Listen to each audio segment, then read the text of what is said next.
hoy hablamos de un tema que para este espacio es un tema sumamente importante para poder mejorar la calidad de la atención en salud en nuestro país, y es el tema de la atención primaria. Y para ello pues contamos con la participación de la doctora Tauna García y el doctor Wilton de la Cruz. Ambos son médicos familiares y hoy iniciamos hablando y planteando la importancia que tiene la participación del médico familiar en esa atención que requiere el paciente para nosotros poder alivianar el segundo y tercer nivel de atención, y de esa forma pues garantizar que el paciente se puede identificar tempranamente de sus condiciones básicas.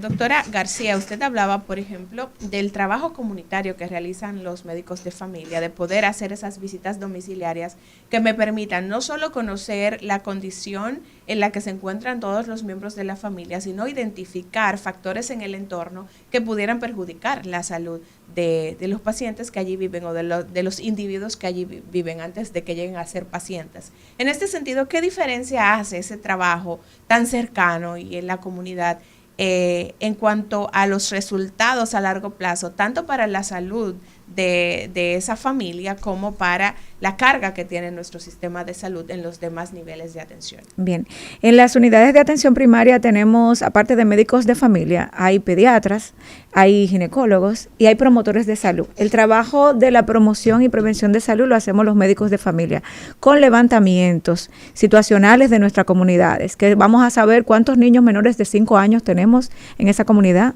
cuántas adolescentes embarazadas tenemos en esa comunidad, cuántos adultos mayores, cuántos con hipertensión, con diabetes. Hay muchas de las comunidades nuestras que tienen clubes de hipertensos, clubes de diabéticos, dirigidos por un médico de familia. ¿Qué hacemos nosotros? Alivianar, como bien mencionas, la carga a un segundo nivel y a un tercer nivel de la atención. Cuando la comunidad conoce a su médico de familia, en ese es que confían. Porque claro, me dice, yo fui al ortopeda, él nada más me dijo, dame la radiografía y más nada. Pero usted me tocó, me puso a caminar, me dijo, levante aquí, levante allí. Porque realmente vemos al paciente de una manera integral, no vemos órganos, vemos al paciente en ese sentido. Claro, y, sí. Mira, por ejemplo, en la comunidad, tú te haces amigo del paciente, te haces amigo de la familia, te haces amigo del paciente, te haces amigo de la familia. Por lo tanto, si tienes esa familia alguna condición de salud, es más fácil para ellos adherirse al tratamiento. Además de que tú lo educas en su mismo entorno. Con el problema de la alimentación, tú lo enseñas cómo alimentarse, porque ahora mismo, dentro de los factores de riesgo para obesidad, para diabetes, para hipertensión, está la alimentación. Entonces, tú tienes un paciente ahí que ya tú lo has identificado con factores de riesgo para diabetes, para hipertensión, y tú ves lo que él come, tú lo educas. Otra cosa, nosotros le damos seguimiento a las embarazadas sin factores de riesgo. Pero cuando esa embarazada va a un segundo nivel, a un tercer nivel, a desembarazarse, cuando llega a los 5 días, o antes de los 5 días, tú vas y le visitas y tú ves la condición de ese niño, por lo tanto, y tú ves la condición de la madre, por lo tanto, eso reduce lo que es la mortalidad materno-infantil, porque ahí tú puedes identificar cualquier problema propio del puerperio que se pueda presentar, incluso el problema de la alimentación del niño, de que no agarre el seno, de todas esas cosas. Nosotros en la comunidad, en la casa, en el hogar, nosotros podemos intervenir y con eso mejoran los indicadores de salud. Con eso se descongestionan las emergencias en un segundo nivel y en un tercer nivel. Pero esto que estás diciendo es la aspiración. Esto que tú estás diciendo eso. Es el objetivo, más no es la realidad. Y lo decimos así porque cuando recibo un paciente en el hospital Darío Contreras, por ejemplo, con un hospital de trauma, con un tema de dolor de cabeza, va donde un neurocirujano por dolor de cabeza. La pregunta es, ese paciente tuvo que esperar 2 y 3 meses para una consulta en un hospital especializado en trauma, ¿no? Y al final el paciente pues lo que tiene es un problema dentario, una carie, tiene una tosoplasmosis. O la presión alta. No, nada que ver con el cerebro, ni siquiera es una tosoplasmosis. La presión alta. O hipertensión. Sí. Entonces, evidentemente, O problemas. Evidentemente que el aspecto en el que nosotros aspiramos es a que ese médico justamente pueda desempeñar ese rol en la comunidad, pero que en la práctica no es así. Sí, pero te voy a decir. Disculpe, doctor, ¿por qué razón? Porque ese paciente tiene y ve como capacidad de resolución el hospital de la ciudad. No encuentra en la comunidad, y algo tan simple, ¿cuántos médicos de esos 2.000 y tantos que usted nos señala que tiene actualmente la sociedad tienen un puesto de trabajo en la comunidad? ¿Cuántos están, qué proporción está empleada y cuántos están desempleados? Bueno, una pregunta. Mira, te voy a decir una cosa. Lo que tú acabas de decir es una realidad porque antes de la pandemia el médico familiar no lo contrataba. El Estado no contrataba el médico familiar, aunque lo formaba. Luego llega la pandemia y nosotros como sociedad asumimos la atención de la pandemia y ¿cómo que se llamaban? Las unidades COVID estaban conformadas por los médicos familiares. Luego de que pasó la pandemia, esos médicos, que fueron como 600, 800 médicos que se nombraron, que se contrataron, fueron a las unidades, fueron a los centros de primer nivel de atención. Y estamos en los centros de nivel de atención. Ahora, como 600. De los 2.000. Entonces, eso te indica... Entonces, te voy a decir una cosa. El Estado Dominicano es que tiene que contratar después de la pandemia, después de que se contrataron esos médicos, no se han puesto a contratar más médicos. Se hizo un concurso, y de ese concurso, bueno, lo que pasaron fueron como 6. ¿A dónde lo mandaron? A un tercer nivel y un segundo nivel. Ni siquiera el Estado lo mandó a un primer nivel a esos médicos familiares. Cuando nosotros revisamos, ¿dónde te nombraron? En el hospital de Monteplata, en el hospital de Vallaguana. ¿Y cuántos centros de primer nivel de atención hay en Monteplata? Ya. Que no tiene médico familiar. Entonces el problema no es del médico, el problema es del Estado. Es que usted no está entendiendo el asunto. En ningún momento se ha planteado que el médico de familia es el responsable de la situación que tenemos en el sistema de salud de nuestro país. Estamos hablando de que es un sistema que quien lo dirige es el Estado Dominicano. Hay un Ministerio de Salud Pública que es el rector, es quien traza la política y es quien define.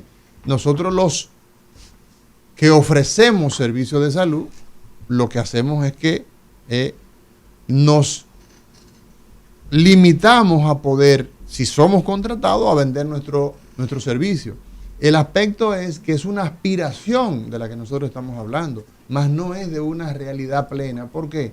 Porque si tuviéramos esa situación sobre rueda, si tuviéramos nosotros el médico de familia distribuido en las 2.000 UNAD que actualmente hay en la geografía nacional públicas y también en ONG, nosotros tuviéramos otra realidad. Pero la realidad es que cuando decimos que el médico de la comunidad, el médico familiar, hace esto o aquello, no estamos dejando no ponemos en duda que esa es su competencia, pero que no es una realidad al día de hoy y que es la necesidad de que usted me diga a mí, no, doctor, de esos 2.000 médicos que nosotros tenemos formados en la República Dominicana, nosotros tenemos el 99% de ellos contratados en la comunidad, pero no es así.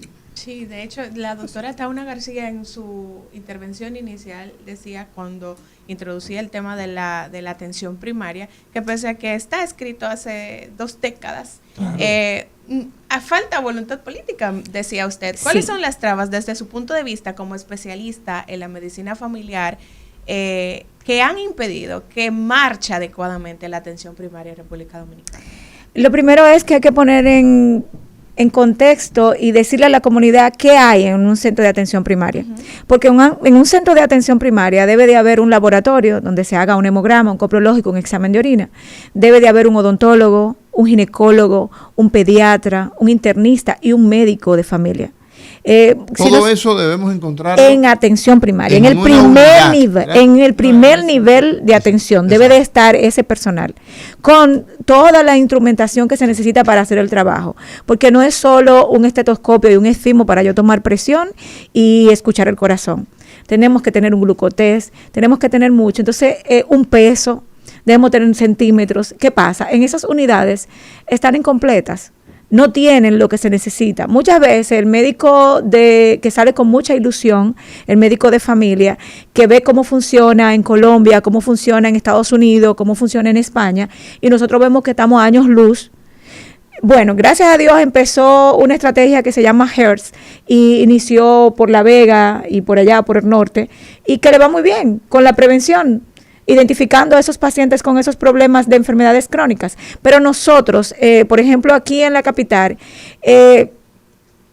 las empresas, por decirlo así, que no son del gobierno, implementan muchísimos puntos médicos, entre otras, donde lo que solicitan son médicos de familia para esa atención, pero lo tienen en una plaza. Por ejemplo, en Galería 360 hay una plaza de atención primaria. Quienes están ahí se nombran médicos de familia, que no es por el Estado, sino ellos, sector privado, pero solicitan que sean médicos de familia para la primera atención. El médico de familia le comentaba, y se me fue un poquito la idea, de que muchas veces se decepciona cuando tiene el primer nivel de atención y no tiene las herramientas para poder hacer su trabajo. Porque el médico y el oficio de médico se basa, entre otras cosas, por medios que debe disponer. Correcto. O sea, dependemos de medios. Yo tengo... Tú tienes, por ejemplo, el 35% de la población dominicana, según Africa 2, es hipertenso. ¿No? Pero tú necesitas entonces poderle poner un mapa en la comunidad. En esa misma comunidad tú deberías tener entonces, en una comunidad de 2.000, de 3.000 personas, tú deberías tener por lo menos una proporción de aparatos para colocarlo ahí. Pero cuando tú identificas que el paciente tiene 160, 100, ¿qué tú tienes que hacer? Sacarlo de la comunidad. Y es una barrera la que pone. ¿Por qué? Porque esa persona no tiene la posibilidad muchas veces de pagar un pasaje para trasladarse a la provincia o a la capital a ponerse un mapa. Mire qué nosotros hacemos. Por ejemplo, esa es la toma de presión arterial en la casa. Lo que hacemos es con el paciente que le orientamos qué va a hacer.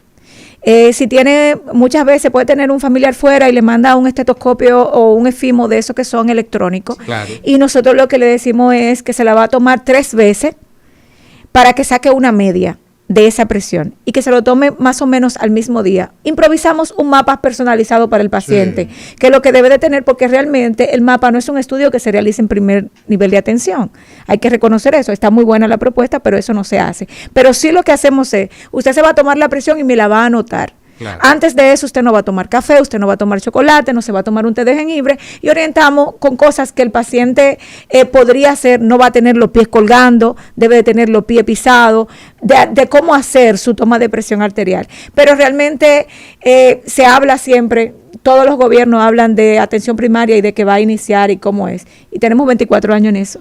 Aquí en la República Dominicana y en el mundo ya vamos rumbo a los 50 años de haber iniciado una estrategia, que es lo que yo quiero que la gente que nos escucha y que nos ve entienda. Atención primaria es una estrategia, es un plan macro donde se cierne esencialmente en que las comunidades sean fuertes. Que tengan la capacidad de, a esa mujer que está ya teniendo actividad sexual, que inició su sexualidad, pues evidentemente, pues orientarla frente a enfermedades que ella puede contraer si no tiene la debida protección. Entonces estamos haciendo con eso prevención. Pero evidentemente esa mujer que ya le faltó su periodo menstrual, entonces ojo, porque puede venir ahí un embarazo e iniciar desde cero con esa atención prenatal en su comunidad. En esa estrategia de ese niño sano que va a periódicamente y puedes entonces valorar si su desarrollo desde el punto de vista físico, desde su desarrollo desde el punto de vista intelectual, mental, si va adecuado a los percentiles, vamos a decir así, entonces estamos haciendo parte de esa gran estrategia. Pero la atención primaria incluye hasta el tercer nivel, todo lo que implica la organización de un sistema de salud. Señores, hoy conversamos con estos dos expertos, con la doctora Tauna García, quien es profesora de UTESA y médico familiar y comunitario, miembro de la Sociedad Dominicana de Medicina Familiar Comunitaria, y el doctor Wilton de la Cruz, quien es el vicepresidente de la Sociedad Dominicana de Medicina Familiar y Comunitaria, con el tema de la atención primaria, cuál es su estado actual y el futuro que nosotros desde esta rendija que es Cátedra Médica, hoy en Los Catedráticos, estamos pues disecando, hablando de este tema tan interesante. Ya volvemos.